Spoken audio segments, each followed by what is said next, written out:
The boarding gate at Denver International buzzed with the usual chaos of morning travelers. The hurried footsteps, the rolling of suitcases, the faint hum of airport announcements echoing across the glass walls. Flight 223 to Washington, D.C. was fully booked.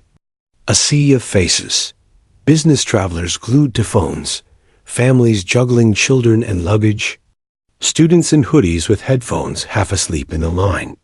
And then there was Emily Hart. She stood quietly near the corner window, holding her boarding pass in one hand and a small black backpack in the other. To the casual observer, she was just another passenger, calm, polite, invisible in the crowd. But beneath that stillness, there was something composed, deliberate. The kind of stillness that came from discipline and training. She scanned faces as people boarded, her eyes flicking quickly from gesture to gesture. It was a habit she'd never broken since leaving the Air Force. Reading people, assessing behavior, spotting patterns. Years of intelligence work had wired her mind to notice what others didn't. The subtle tension in a jawline, a nervous glance exchanged too quickly, the unnatural calm of someone pretending to be ordinary. Her seat was 1-4A window side. She preferred the left wing, less crowded, fewer distractions. She slid her backpack beneath the seat and exhaled slowly. The flight attendants were cheerful, all smiles and practiced warmth. "Welcome aboard Flight 223 to Washington," the intercom chirped. "Our flight time today will be approximately 3 hours and 20 minutes. Please fasten your seat belts." As passengers settled in, Emily leaned back and closed her eyes. Not to sleep, but to listen. The soft rustle of seat belts, the overhead compartments clicking shut, the low murmur of voices mixing into the mechanical whir of the aircraft. Every sound told her something. Across the aisle, two men drew her attention. Both in their late 20s, Middle Eastern in appearance, but that wasn't what caught her eye. It was their posture, tense, synchronized, like people rehearsing something. They didn't speak much, only brief, clipped words in a language she couldn't catch. One of them, wearing a brown jacket, seemed restless, adjusting his sleeve repeatedly, checking his wrist as if looking for something that wasn't there. The other kept his bag close, too close, even as the attendant asked him to stow it. He smiled politely, but didn't move it. Emily's stomach tightened, a subtle instinct that years of fieldwork had sharpened. She didn't panic. She watched, always watching. As the engines began to hum louder, she glanced outside. The plane rolled smoothly toward the runway, the wings flexing slightly in the morning sunlight. A boy 2 rows ahead pressed his face to the window, giggling as the aircraft began its acceleration. The engines roared, the city blurred beneath them, and within seconds, they were slicing through clouds, climbing, until Denver's snow-tipped horizon disappeared below. The seatbelt signs went off. People relaxed. Phones buzzed in airplane mode. Coffee orders began to drift down the aisle. Emily unbuckled slowly and adjusted her watch. To her right, an elderly woman in a blue cardigan smiled warmly. "First time flying this route?" she asked kindly. Emily smiled back. "No, ma'am. I've taken it before. Visiting family?" "Something like that," she said softly, her answer vague by design. The woman nodded and went back to her crossword puzzle. Emily's gaze shifted subtly back to the two men. They hadn't spoken to anyone else. No drinks ordered, no magazines, no headphones. Just whispers between themselves, low and intentional. At one point, one of them turned his phone on briefly, shielding it from view, typing fast, then switching it off again. She frowned. Airplane mode wasn't optional. It was automatic protocol. And no one used their phone mid-flight without a reason.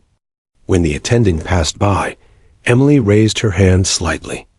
"Excuse me," she said quietly. Those two gentlemen, row 12, have their phone on. Might want to remind them about flight rules." The attendant smiled politely, unaware of the edge in Emily's tone. "Of course, I'll remind them." Emily nodded and leaned back again. She wasn't trying to cause a scene. She just wanted confirmation, a reaction. The attendant approached the men a minute later.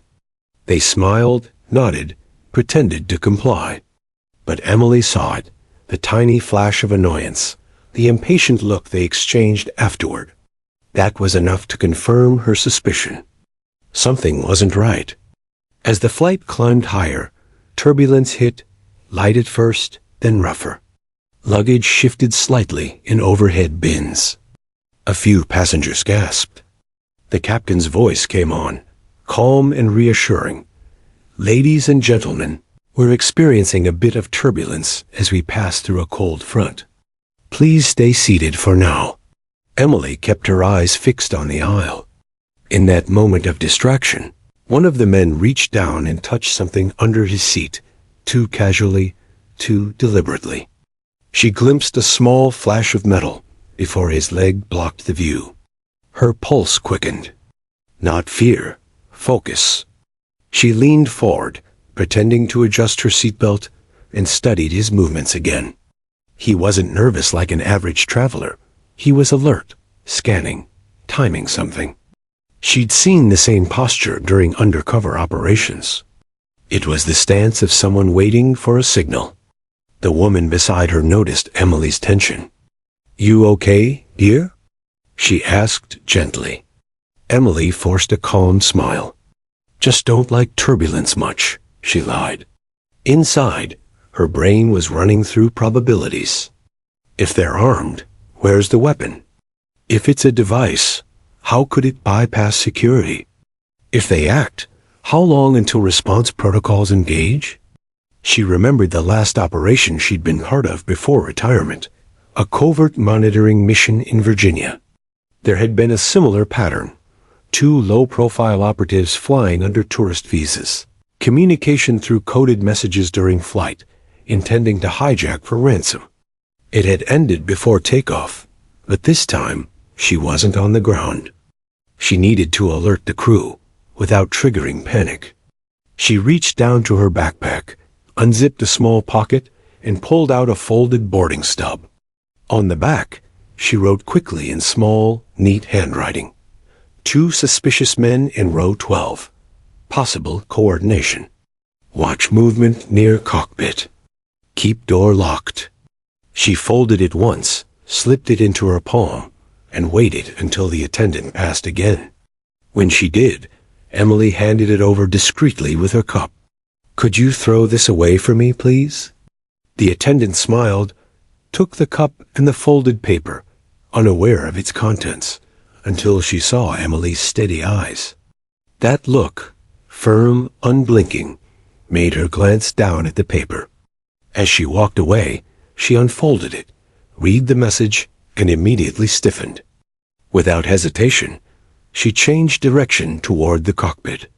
Emily watched, heart pounding beneath her calm exterior. A few moments later, the cockpit door locked with a solid metallic click. Outside the window, the clouds stretched endlessly white and peaceful. Inside the plane, something unseen had shifted, tension, electric and invisible, humming beneath every sound. The 2 men didn't move for several minutes. Then, one of them leaned slightly toward the other, whispering something Emily couldn't hear. The second man nodded once, slow and deliberate. Emily leaned back, eyes half closed, pretending to rest. But her hand was now on her backpack zipper, and her mind had already begun calculating every possible outcome. Whatever they were planning, she knew one thing for certain. This flight was no longer routine. And the silence that surrounded her wasn't peace. It was the kind that comes before a storm. The seatbelt light blinked off again, and the captain's calm voice returned over the intercom, steady and reassuring. "Ladies and gentlemen, we've leveled off at 35,000 feet. We'll be serving refreshments shortly. We expect a smooth flight for the next few hours." A polite round of applause followed, as if the turbulence had been conquered by willpower alone. Laughter, the rustle of seatbelts, the smell of hot coffee, all the normal things that should make a flight feel safe. But Emily Hart wasn't feeling safe. Her body was relaxed in posture, but her mind was a battlefield of calculations. She'd spent enough time in the Air Force to know the feeling that comes before something goes wrong. That cold, unspoken weight pressing against the chest, whispering that danger was near, unseen but watching. The two men in row 12 were pretending to sleep now. At least one of them was. The taller one, the one with the brown jacket, leaned his head back, eyes closed, mouth slightly open. To anyone else, he looked at ease. But Emily noticed his hands.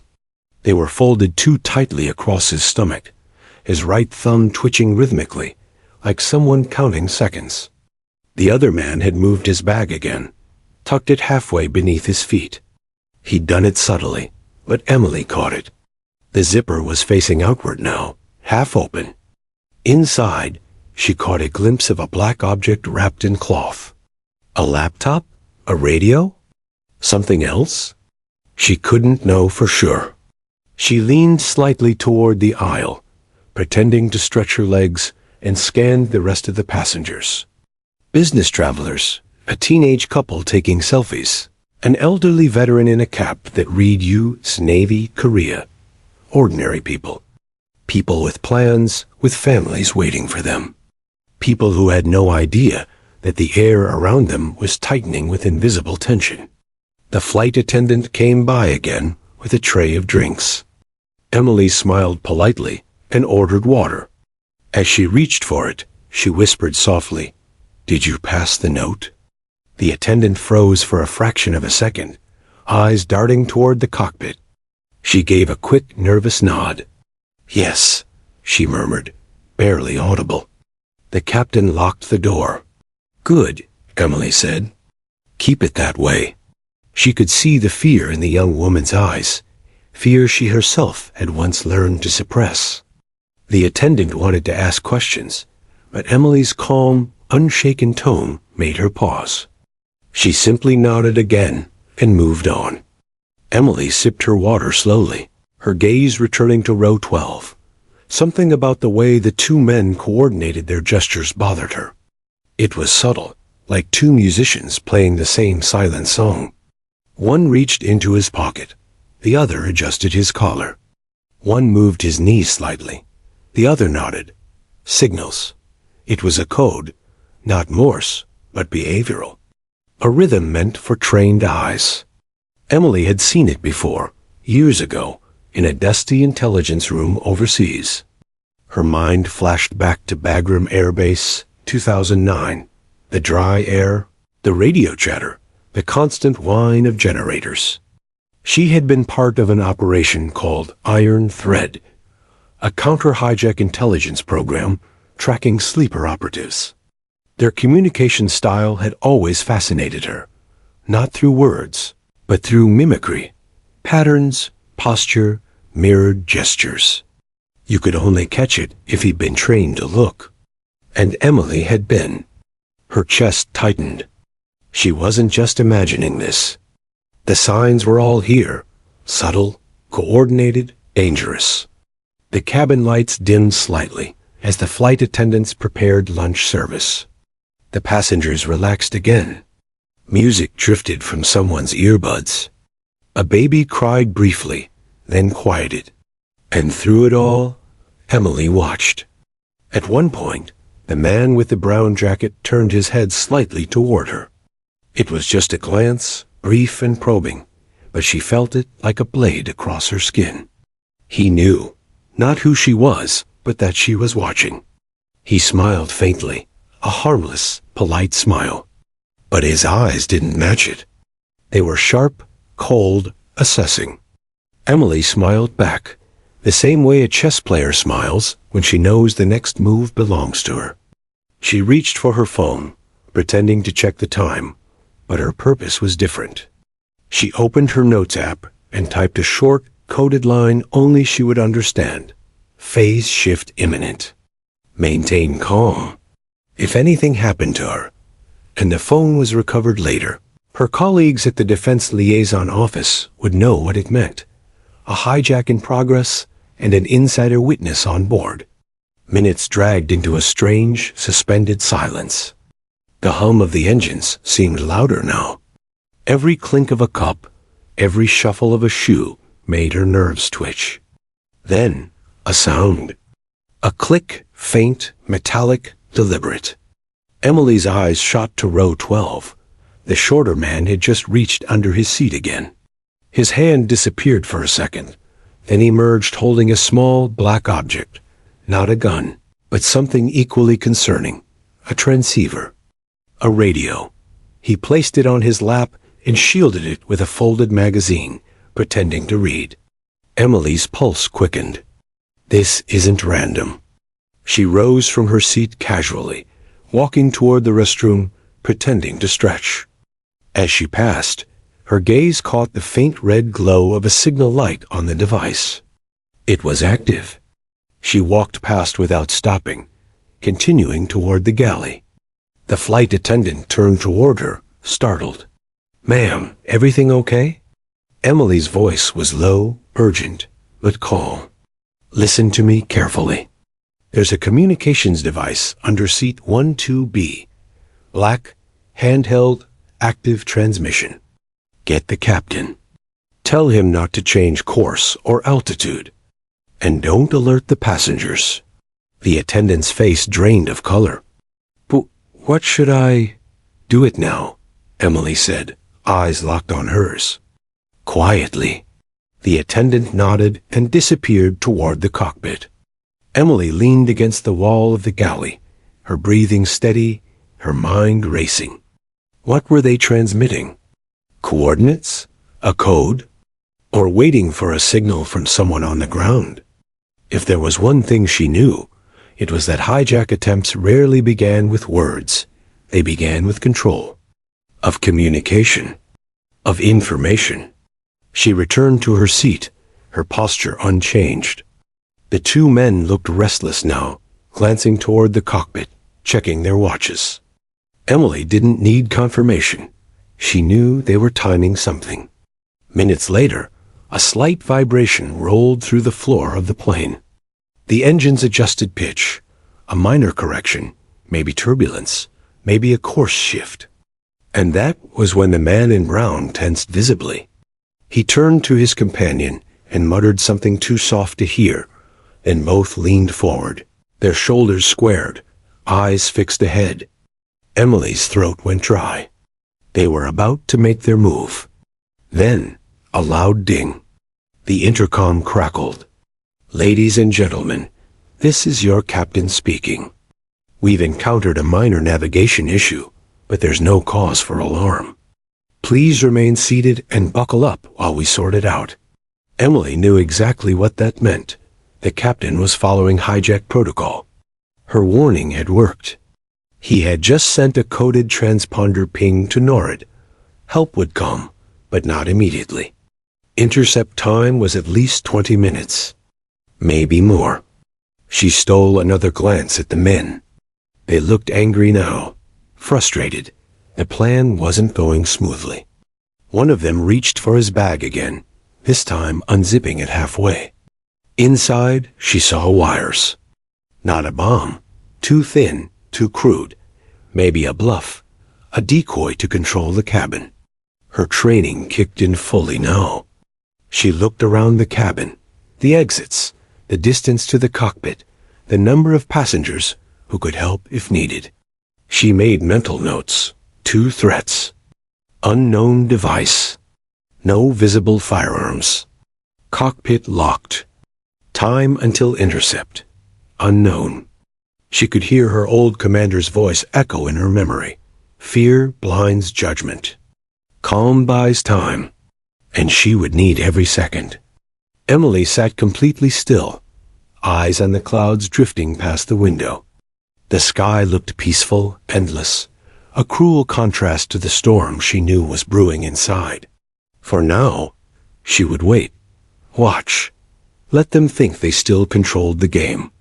Because when the time came, and the sky filled with the sound of roaring engines, she'd be ready to move. The uneasy feeling wasn't just instinct anymore. It was certainty. Something was coming. The atmosphere inside Flight 223 had shifted, not visibly, not loudly, but like a storm cloud forming behind a summer sky. To the untrained eye, everything seemed normal. Flight attendants moved up and down the aisle, serving lunch trays. Passengers laughed, read books, or stared out the window at the endless blue. But to Emily Hart, every second now pulsed with danger. Her eyes stayed locked on row 12, where the two men had gone from calm to tense. Their conversation had stopped entirely.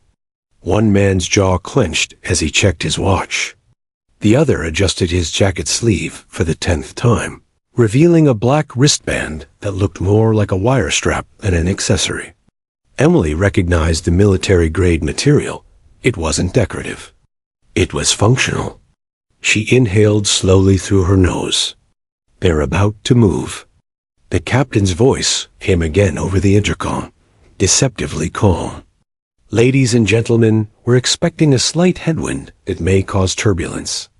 Please keep your seatbelts fastened while seated. Emily knew that line. It wasn't about turbulence. It was the silent signal she had written herself when she worked in Air Force intelligence.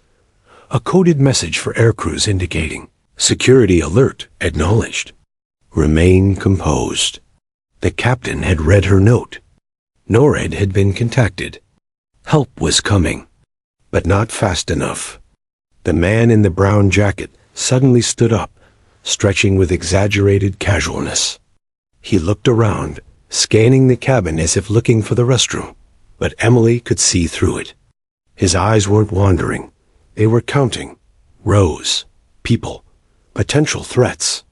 He stepped into the aisle, smiled politely at a woman moving past him, and turned toward the front of the aircraft. That's when she saw it, a faint metallic glint near his waistband. He's armed. Emily's pulse quickened, but her body stayed motionless. Her instincts screamed to act, to stop him, but she couldn't, not yet. Not until she understood their plan. If she moved too soon, it could trigger panic or violence. The second man leaned toward the floor and slid his bag halfway under the seat again, this time leaving it unzipped. She caught sight of the device more clearly now, a rectangular transmitter, blinking faint red. Its antenna wire ran along the carpet toward the back of the plane, disappearing under a panel near the lavatory. A diversion. He wasn't just communicating. He was trying to interfere with the aircraft's internal systems. Emily's fingers clenched into fists. She had less than a minute to decide whether to intervene or trust that help was near. She unbuckled quietly and leaned toward the aisle, just enough to whisper to the flight attendant, who was passing with the beverage cart. Go to the cockpit. Now, she said, voice low but firm. Tell the captain the hijackers are active. Lockdown procedure, step 2. The attendant froze, eyes wide. Step 2? She whispered shakily. Do it, Emily said sharply, meeting her eyes. Don't question it. The woman swallowed hard, nodded, and turned away, pushing the cart toward the front as though nothing was wrong. Emily watched her disappear through the curtain. The hum of the engines filled the silence. Outside, the sky was calm, too calm. Then, it happened. A loud click echoed from the front of the cabin, followed by a jolt that made several passengers gasp. The lights flickered. The seatbelt signs blinked red. A muffled alarm chirped briefly before cutting off. The captain's voice came over the intercom, but this time it wasn't smooth. It was strained, deliberate. Ladies and gentlemen, we are experiencing a mechanical issue. Please remain in your seats and stay calm. Emily closed her eyes for a split second. That tone, she'd heard it before, during hostage simulations. The captain wasn't alone anymore. Someone was in the cockpit. The man in the brown jacket had reached the front. Passengers began whispering, confused, looking around. Emily forced herself to breathe evenly. She couldn't show panic, not now. Then came a shout. "Everyone stay seated. Do not move." The man's voice cut through the cabin like a blade. The sound was sharp, controlled, not wild, not desperate. He'd rehearsed it. He stood near the bulkhead, one hand raised, the other gripping a pistol. Not a large one, compact, likely smuggled in pieces through security. A collective gasp filled the air. Children began crying. The elderly veteran near the back straightened instinctively, as if muscle memory called him back to service. Emily stayed still, calculating. One gun, one device, two men. Small enough threat to control, but dangerous enough to kill. The hijacker pressed a button on his earpiece. "We have control," he said in accented English. "Pilot understands. No hero moves, no one dies."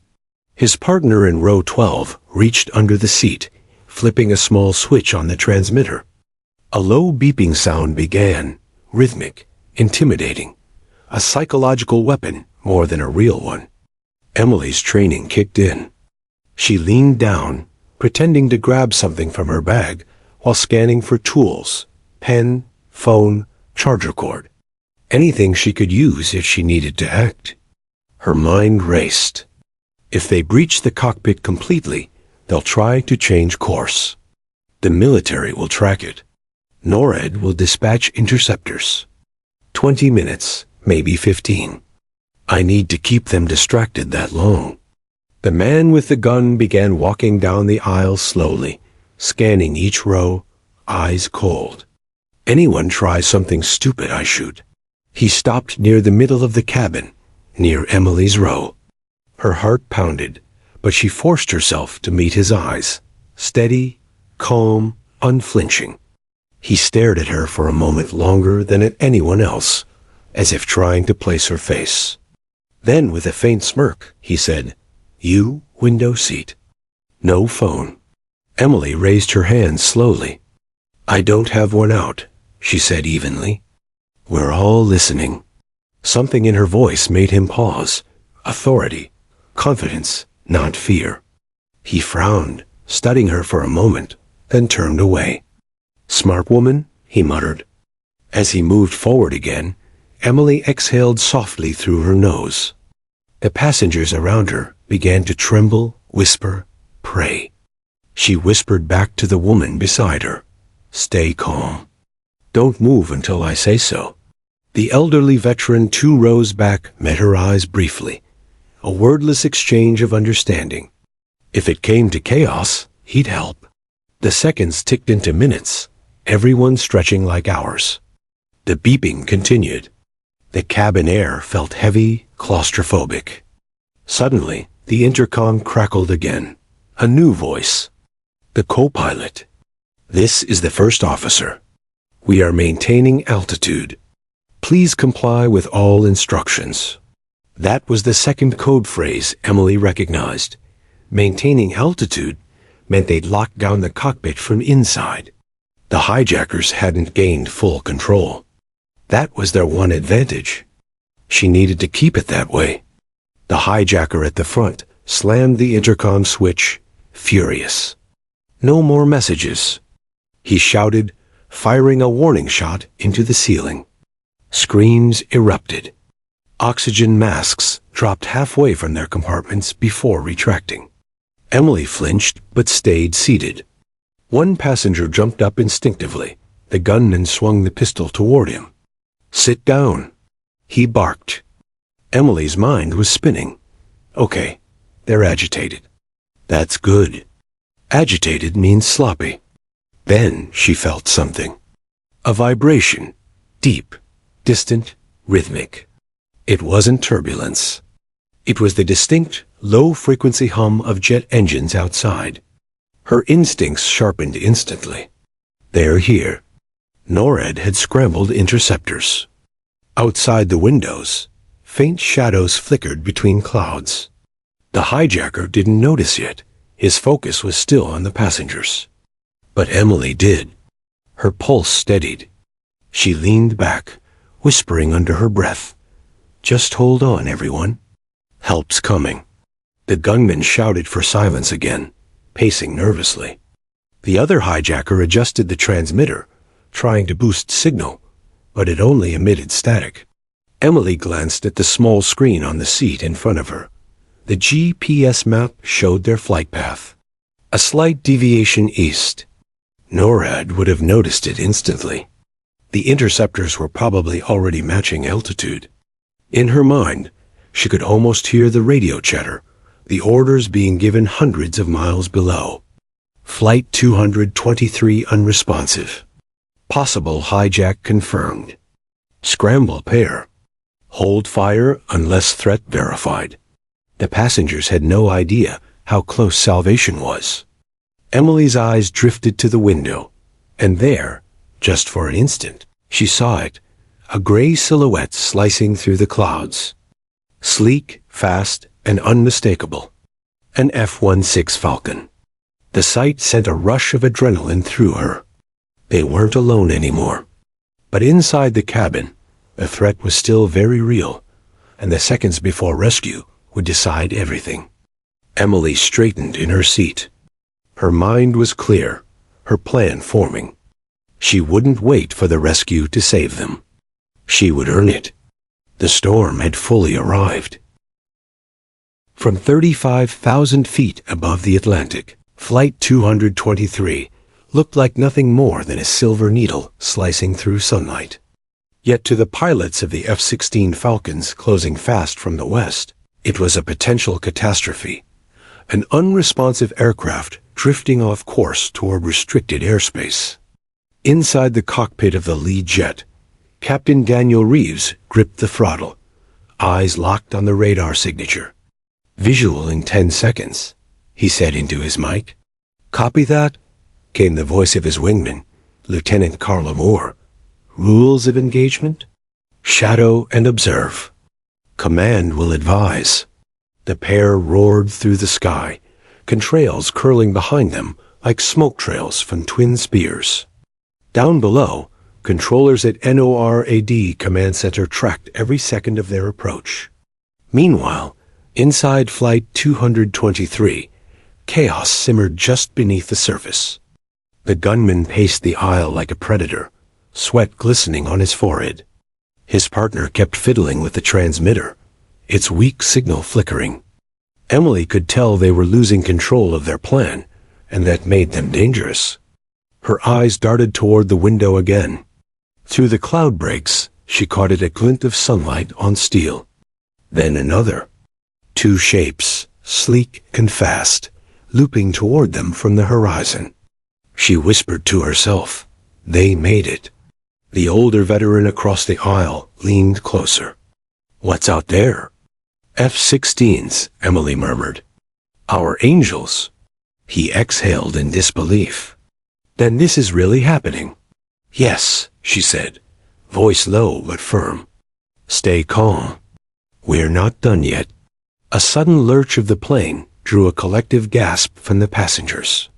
The pilot had tipped the nose slightly down standard maneuver when fighter jets move into formation. The hijacker stumbled, cursed in another language, and pressed the cockpit intercom. "What's happening?" he shouted. The co-pilot's voice came back, strained but steady. "We're following air traffic instruction. Normal procedure." "Liar!"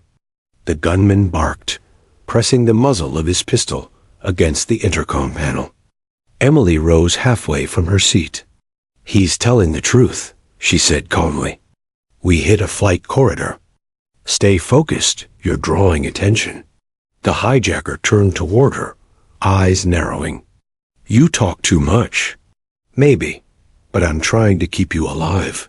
For a second, his expression flickered confusion, maybe even fear. He lowered the gun slightly. Emily didn't blink. "You don't want to die up here," she continued softly. If you shoot anyone, those jets outside will make sure none of us land alive. The word struck him like a slap. He hesitated and pushed her back toward her seat. Quiet. But the tremor in his hand told her she'd hit the mark. Outside, the F-16s had taken position one above, one below, flanking the passenger jet like silent guardians. Captain Reeves spoke into the radio. Command, visual confirmed. Civilian aircraft, Flight 223, tail number matches. Unresponsive but steady. Not deviating altitude. Copy, command replied. Rules remain hold fire. Establish comms if possible. Reeves switched to an emergency channel. Flight 223, this is Falcon Lead. You are not responding to ground control. Identify and acknowledge. In the cockpit of Flight 223, the co-pilot's hands trembled as he reached for the radio switch, but the hijacker standing behind him barked. No talking. Emily heard the faint echo of the fighter pilot's voice from the intercom speaker above her head. She closed her eyes. They're right there. Then the plane jolted again. One of the hijackers had pulled too hard on a ceiling panel wire, triggering a brief alarm. Passengers screamed. The gunman swung his pistol wildly, shouting for silence. That's when Emily moved. She shot from her seat with calculated precision, feigning fear but guiding the movement. She stumbled into the aisle directly toward him. Please stop. You're scaring everyone, she shouted. The hijacker reacted instinctively, turning the gun toward her. In that fraction of a second, the veteran behind him lunged, tackling his arm. The gun fired a deafening crack, but the bullet shattered only the cabin window blind, not flesh. Emily grabbed his wrist, twisting it hard as the veteran pinned his torso. The pistol clattered to the floor. Gasps filled the air. The second hijacker screamed and bolted up from his seat near the transmitter. He yanked at the device, shouting into his earpiece. We failed. They're here. Emily snatched the gun and pointed it at him. Hands where I can see them. But before he could comply, the aircraft shook violently, a pressure shift that rattled every seat. Passengers screamed again. Through the windows, the F-16s had moved closer, their message unmistakable. Descend now, or be forced down. In the cockpit, the captain's voice came over the speaker, louder now. This is your captain. Please remain calm. Everything is under control. Emily knew the phrase, everything is under control, wasn't reassurance. It was another coded alert to the fighters. Hijackers neutralized, aircraft stable. Outside, Captain Reeves confirmed visual. Command, interior threat appears subdued. No discharge observed from cockpit. Awaiting confirmation. Command replied, hold pattern. Do not disengage. Inside, Emily and the veteran had restrained the first hijacker with seatbelts, his wrists bleeding slightly where the buckles cut skin. The second man trembled near row 12, eyes darting between Emily's gun and the window. You won't make it off this plane, she warned. It's over. He shook his head frantically. You don't understand. We were supposed to land. We weren't going to save it, she snapped. Hands up.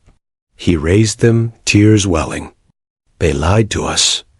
They said it was a message, not death. Emily's stomach tightened. A message? From who? Before she could question him further, the intercom crackled again. This time, a new voice filled the cabin. Deep, mechanical, unmistakable. This is Falcon Lead to Flight 223. You are being escorted to Andrews Air Force Base. Comply immediately. Passengers began crying with relief.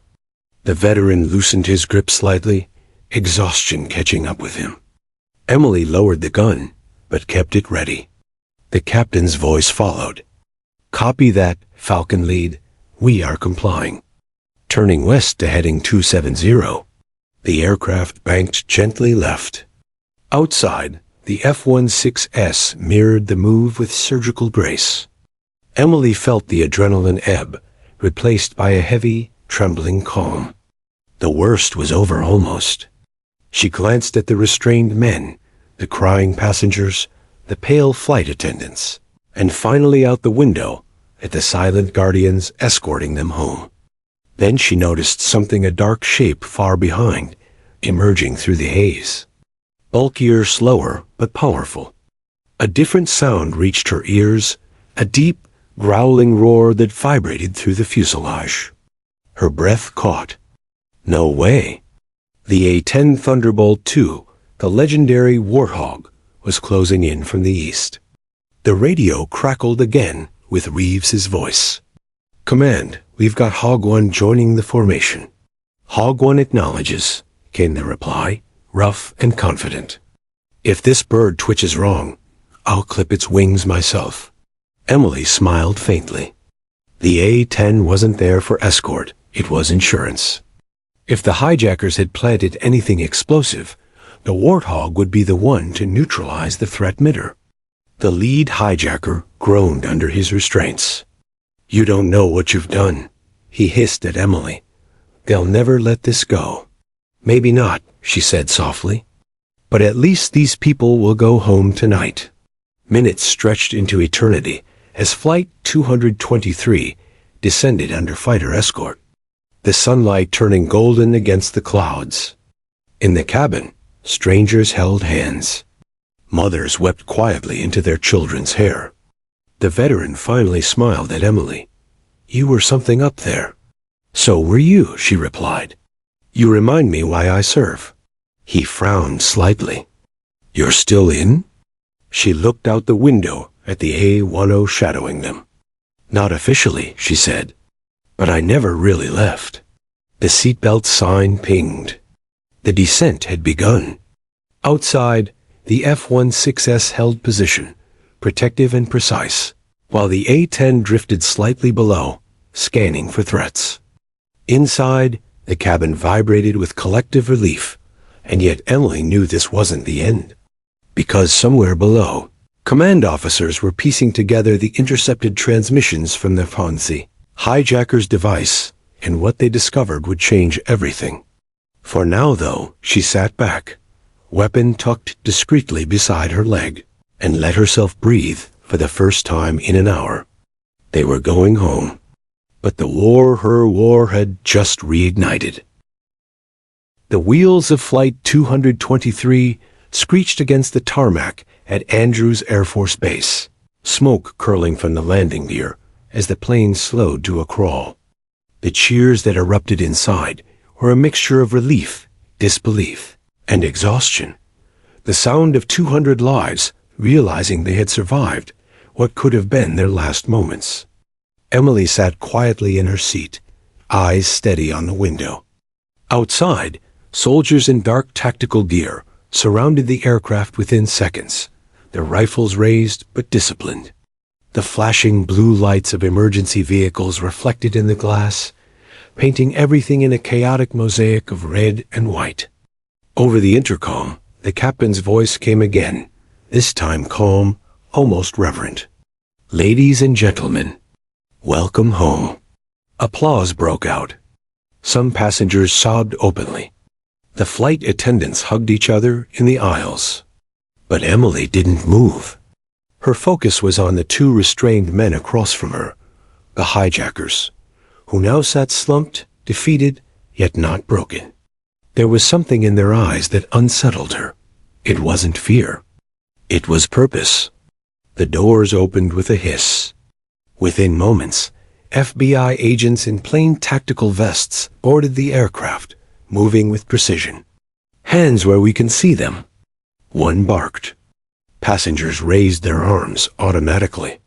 The agents quickly moved to the restrained men, cuffed them, and led them out without a word. The moment they disappeared, a collective exhale swept through the cabin. Emily waited until the last passenger was escorted out before she rose. A woman from the flight crew approached her, eyes red and trembling.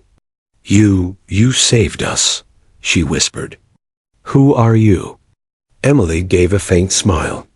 "Just someone who's been on too many flights." But when she stepped onto the jet bridge, the air changed again, colder, heavier. A row of military personnel stood waiting, flanked by FBI investigators, and a man in a dark suit who seemed to command the space without saying a word. He stepped forward. "Emily Hart?" She didn't flinch. "That depends who's asking." "Special Agent Michael Rourke, Counterterrorism Division." He flashed his credentials briefly. "We need to speak with you. Immediately." Emily nodded once. "I figured." They led her into a secure debriefing room inside the base terminal. A windowless chamber with fluorescent lights, a stainless steel table, and 2 cups of untouched coffee. Outside the glass partition, uniformed officers hustled between radio consoles and whiteboards filled with coordinates. Rourke sat across from her, studying her face. "You've had quite a day." "I've had worse," she replied evenly.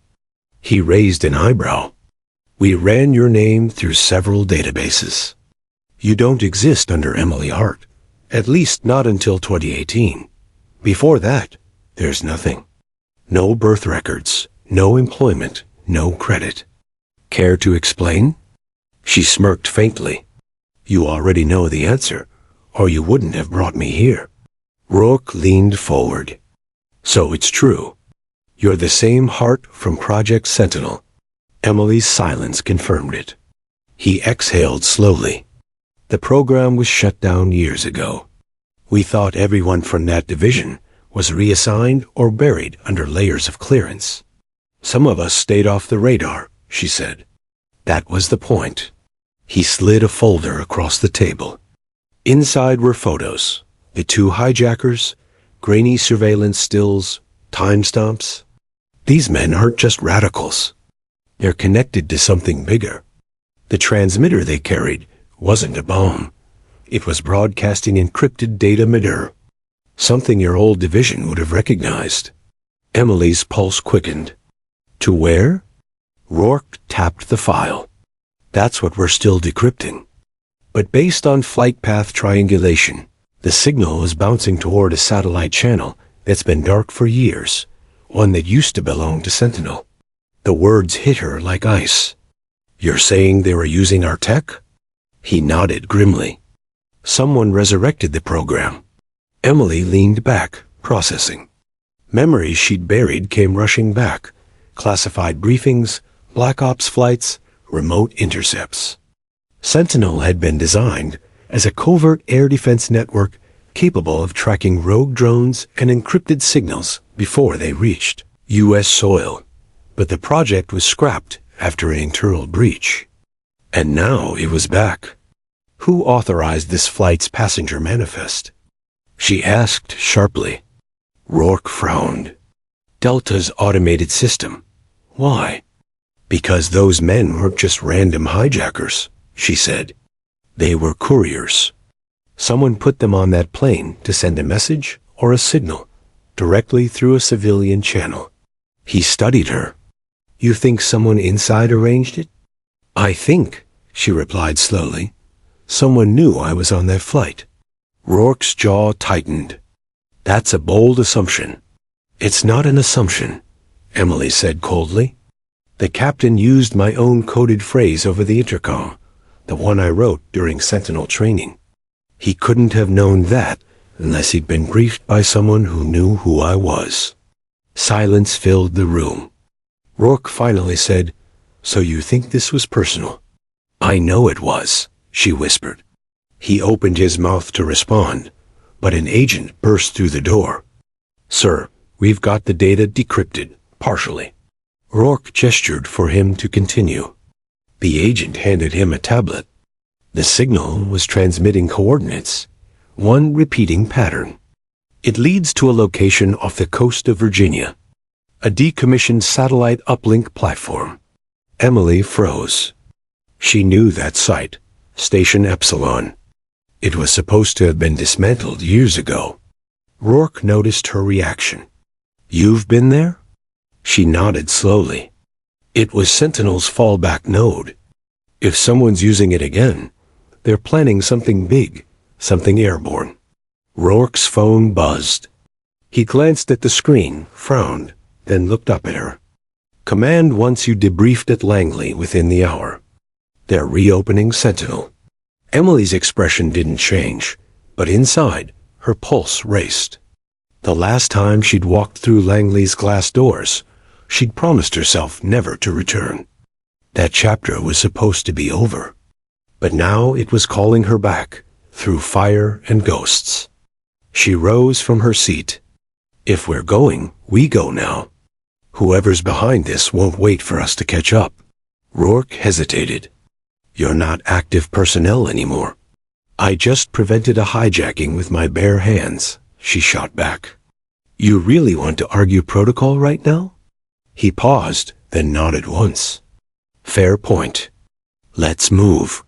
As they exited the room, a flurry of agents filled the corridor, shouting updates, passing documents. On a nearby monitor, footage of the F-16 escort replayed in slow motion, the two jets guiding the wounded bird home. Emily stopped briefly, watching the screen. The sight stirred something deep within her. Pride, fear, purpose. The same feelings that had driven her years ago, before everything went wrong. Outside the hangar, the evening sun had dipped below the horizon, casting the base in amber light. Helicopters idled in formation, their rotors slicing through dust and smoke. Rourke led her toward one of them, shouting over the noise. Langley in 20 minutes. They'll want answers fast. Emily climbed aboard, strapping in. As the helicopter lifted off, she looked down at the grounded plane, now a silent monument to the day's chaos. Fire crews and investigators moved like ants around it, oblivious to the larger storm that had just been set in motion. For the first time since takeoff, she allowed herself a single deep breath. Somewhere out there, beyond the horizon, someone had resurrected the ghosts of Sentinel. Someone who knew her name, her history, her silence.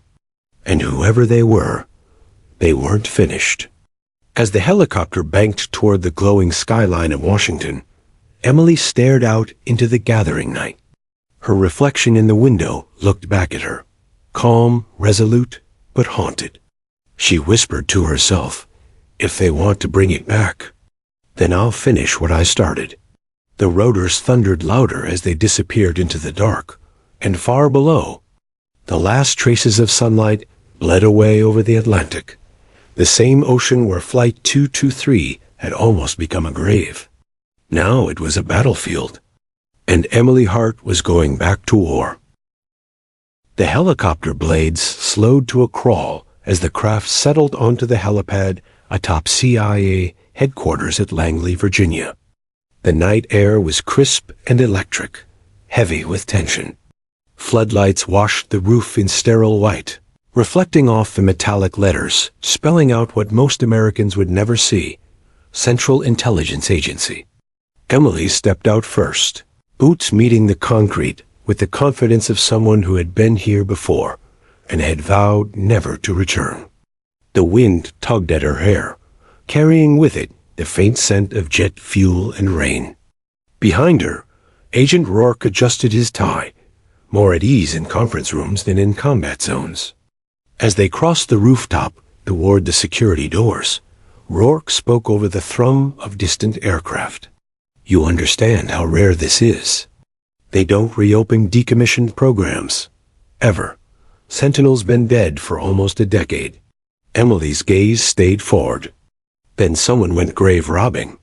Inside, the hallways were a sterile maze of glass and steel. The badges, scanners, and silent cameras all felt the same unchanged, like ghosts of her past life. Every footstep echoed. Every fluorescent light flicker brought back memories she had buried under layers of classified silence. They entered a secure operations room. A holographic map of the eastern seaboard flickered in the air above the main table. Red lines indicated satellite uplinks, communication nodes, and flight paths. Dozens of analysts worked quietly behind computer terminals, faces lit by blue glow. A tall woman with silver hair turned as Emily entered. Her presence commanded the room before she spoke a word. "Agent Hart," she said, her tone sharp but not unkind. "Or should I say, former Agent Hart." Emily straightened. "Director Elena Miles, still running the agency with surgical precision, I see." Miles offered a thin smile. "You saved a plane full of civilians today. That buys you 5 minutes of my patience.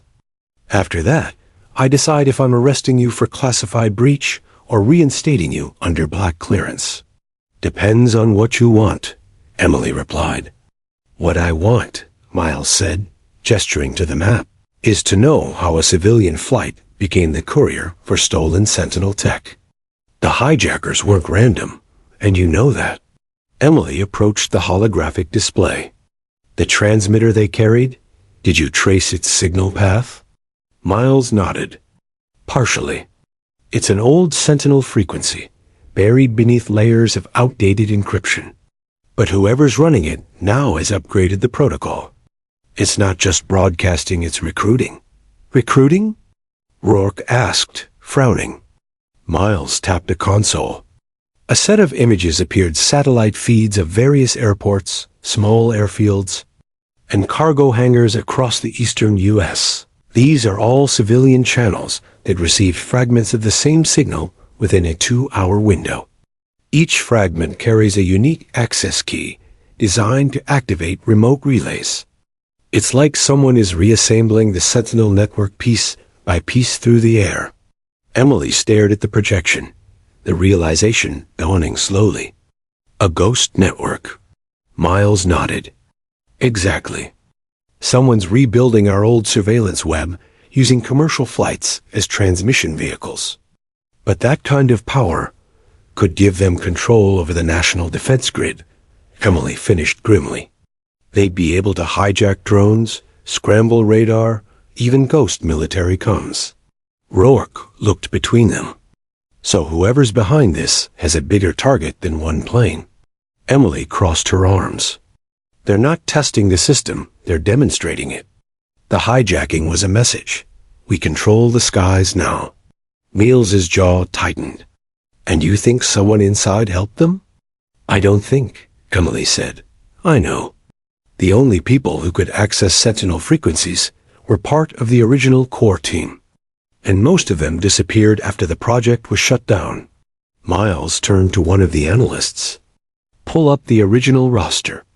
Cross-reference with active intel contracts and deceased personnel." Lines of data scrolled rapidly. One name caught Emily's eye, making her blood run cold. Dr. Nathan Cole.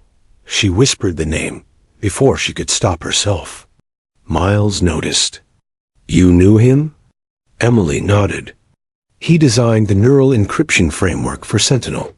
He believed the system could adapt without direct human input. I told him it was too dangerous. He said, 'One day, the sky will think for itself.'" Rourke frowned. "He died in that lab fire 6 years ago, didn't he?" Emily shook her head. "That's what we were told." The analyst interrupted softly. "Ma'am, Dr. Cole's death certificate is digital only. No physical record. And there's been recent activity on his biometric key logged just 3 weeks ago at the Norfolk Satellite Relay." Miles's eyes narrowed. "You're telling me he's alive?" Emily exhaled slowly. "And he's the one behind the hijacking." The room fell silent except for the low hum of machines. Miles finally spoke. "If that's true, then we're dealing with the most dangerous kind of ghost one that knows every backdoor in our own systems." Rourke rubbed his temples. "What's his endgame? Revenge? Money?" Emily shook her head. "Cole never cared about money. He believed the system should run itself, that human oversight was the flaw. He wanted to create autonomous defense intelligence. Sentinel was his prototype. If he's resurrecting it, he's probably taken it further than we ever intended." Artificial autonomy, Miles murmured. He's trying to give it control. Emily nodded grimly. And he's using commercial air traffic to mask the signal. Every plane becomes a node in the network. That hijacking wasn't meant to destroy. It was meant to expand coverage. Rourke's expression darkened. So every flight right now could be part of it? Yes, Emily said. And if he finishes linking the chain, he could black out the entire Eastern Defense grid in minutes. Miles turned sharply to her analysts. I want a full digital lockdown on all airborne transmission frequencies. Nothing in or out without physical authentication. One of the younger analysts hesitated. Director, if we do that, will blind civilian radar temporarily air traffic will go dark. Miles's eyes flashed. Then dark it goes. I'm not letting a ghost system fly my skies. The room erupted into motion, agents and technicians scrambling. The hum of servers intensified. Emily stood at the edge of the chaos, eyes fixed on the glowing map of the eastern seaboard. The network's red lines pulsed slowly alive, almost breathing. She could almost hear Cole's voice in her head. The sky will think for itself. Rourke approached quietly. You look like you've seen a ghost. I have, she said. And he's using my work to start a war. He hesitated, then said softly, You know what this means, right? If Cole's alive, you're the only one who can predict his next move. Emily gave a faint, bitter smile. Then I guess I'm not retired anymore. Miles turned back toward her. Hart, you're being reinstated under Section Black. No files, no records, full operational discretion. You answer to me and me alone. Emily nodded. Understood. Good, Miles said. Because if Cole's plan works, we'll lose more than a plane. We'll lose control of the sky itself.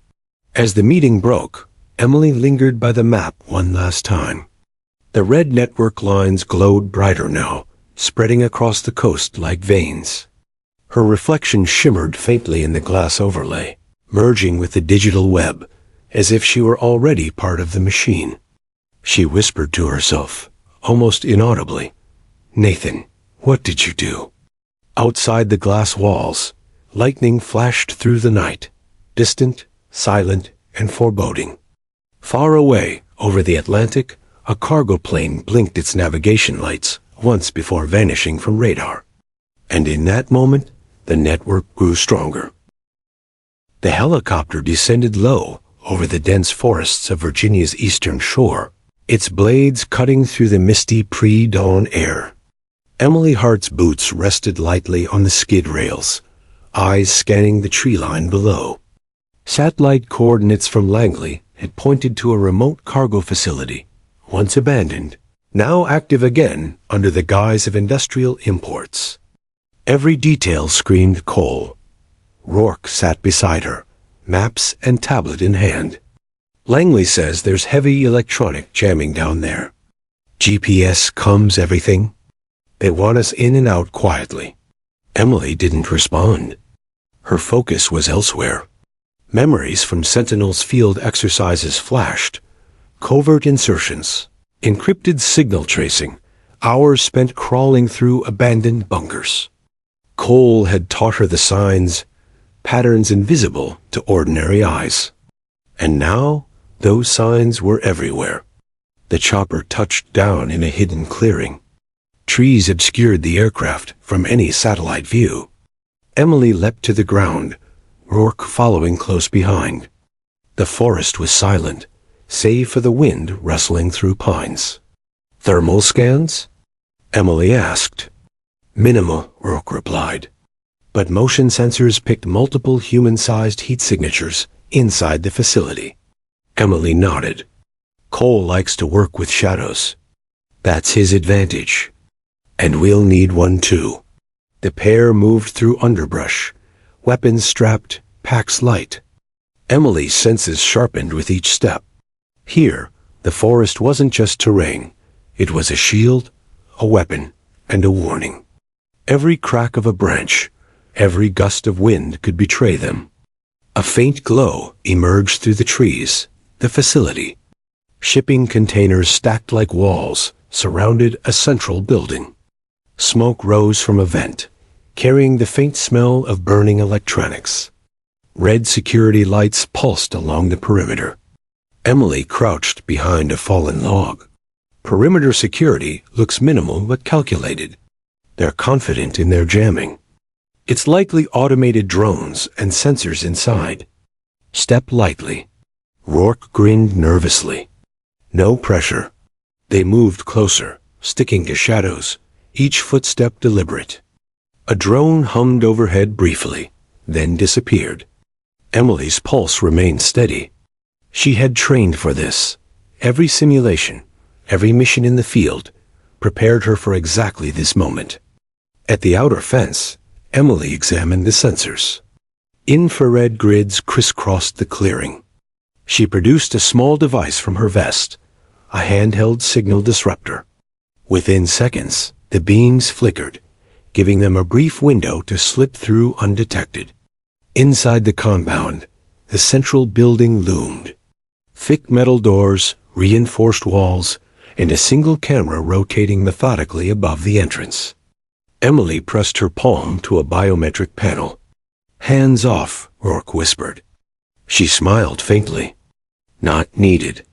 With a few deft movements, she tapped a sequence she remembered from Sentinel's original schematics. The panel clicked, a mechanical sigh of compliance. The door swung open, revealing a hallway bathed in dim red light.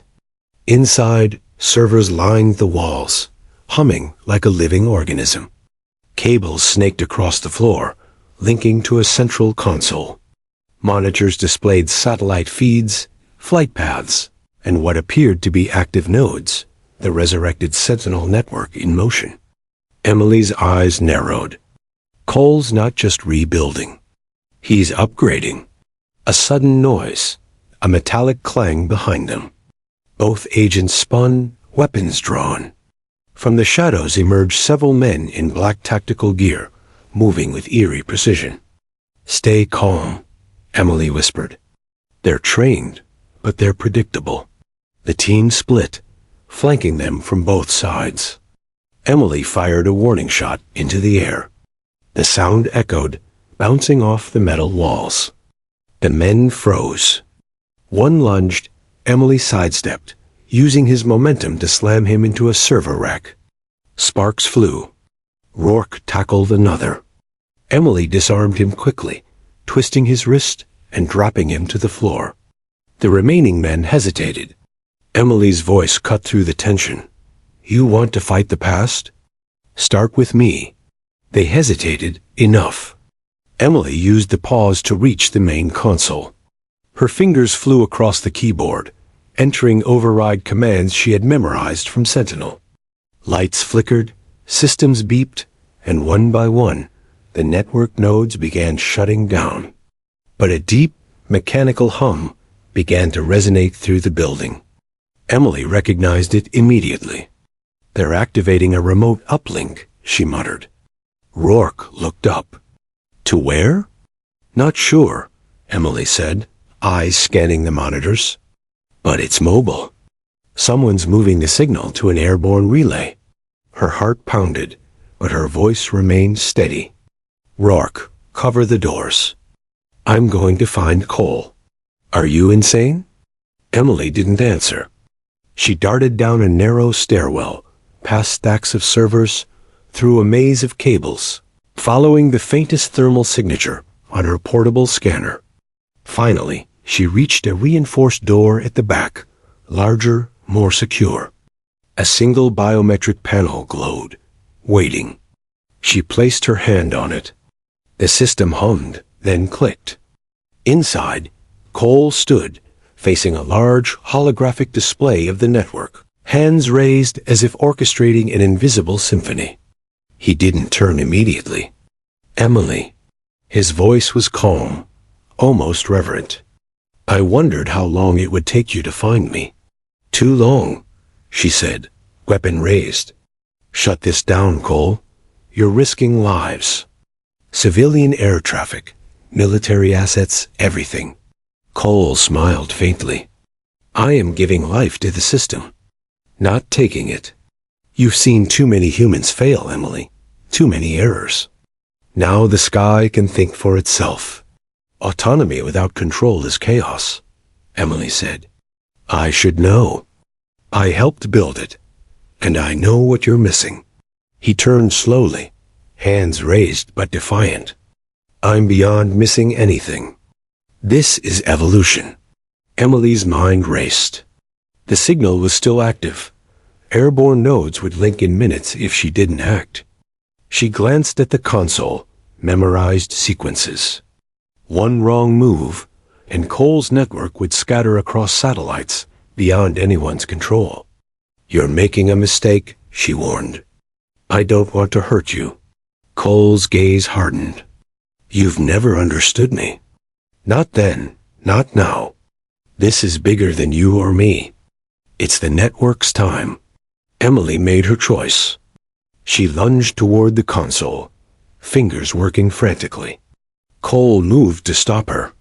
In the blink of an eye, the room erupted. Lights flickered, alarms blared, and a violent struggle ensued. Emily dodged, rolled, and slammed the console override key. Sparks flew, monitors flickered, and the hum of the airborne uplink began to die. Cole cursed, lunging at her one final time. Emily sidestepped, delivering a precise blow that sent him sprawling against the wall. She caught her breath, eyes on him as he struggled to rise. It's over, she said firmly. The sound of sirens in the distance signaled backup.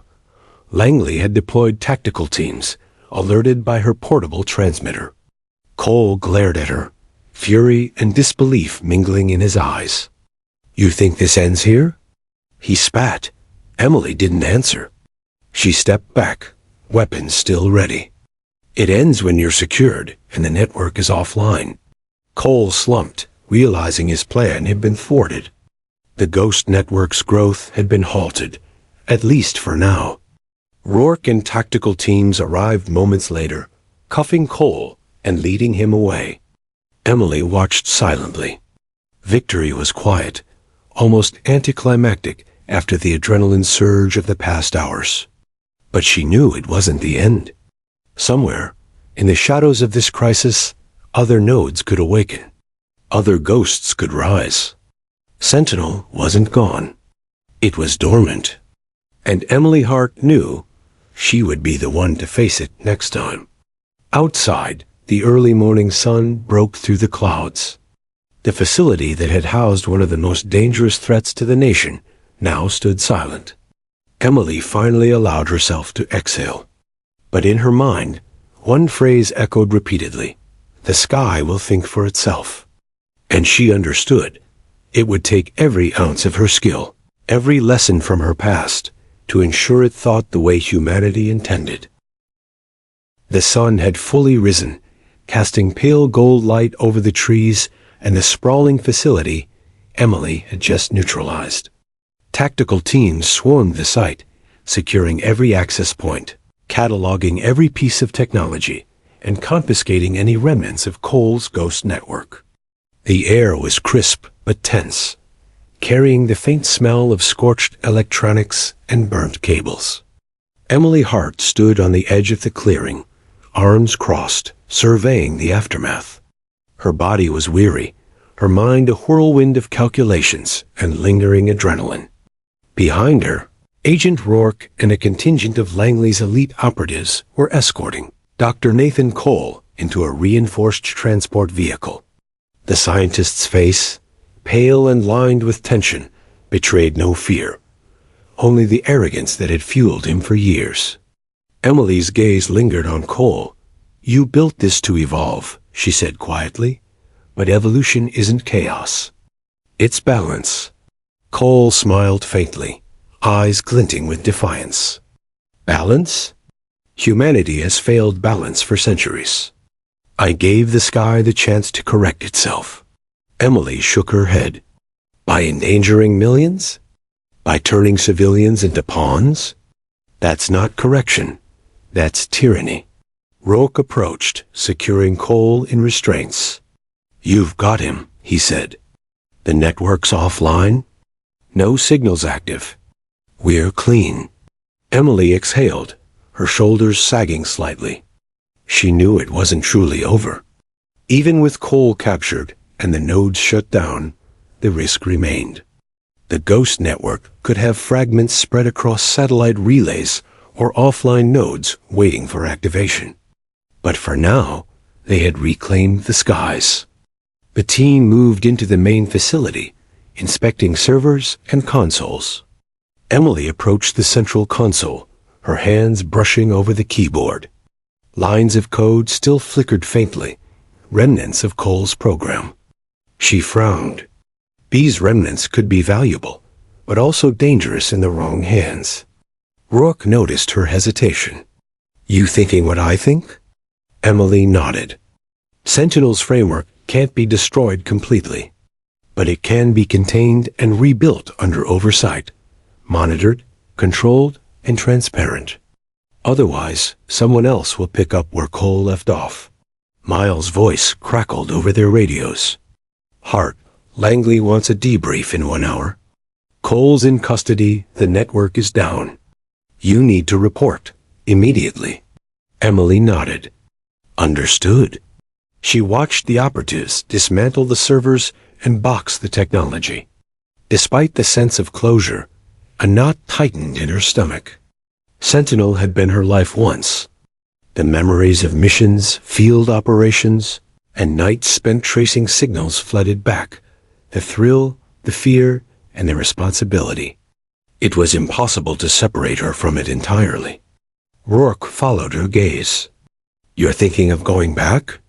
Emily shook her head slowly. "Not yet, but I can't walk away completely. Someone has to be ready if it rises again." They walked toward the helicopter extraction point, boots crunching against the gravel. The wind carried faint noises from the forest, distant birdsong and the whisper of trees. The world had returned to normal, but only on the surface. As they lifted off, Emily glanced down at the facility, now buzzing with activity from tactical teams. Cole sat in the transport vehicle below, silent, his mind undoubtedly plotting his next move. Even defeated, he remained dangerous, a ghost in human form. Langley awaited them, the helicopter slicing through the clear morning sky. Emily prepared herself for the questions, the briefings, and the scrutiny she knew would follow.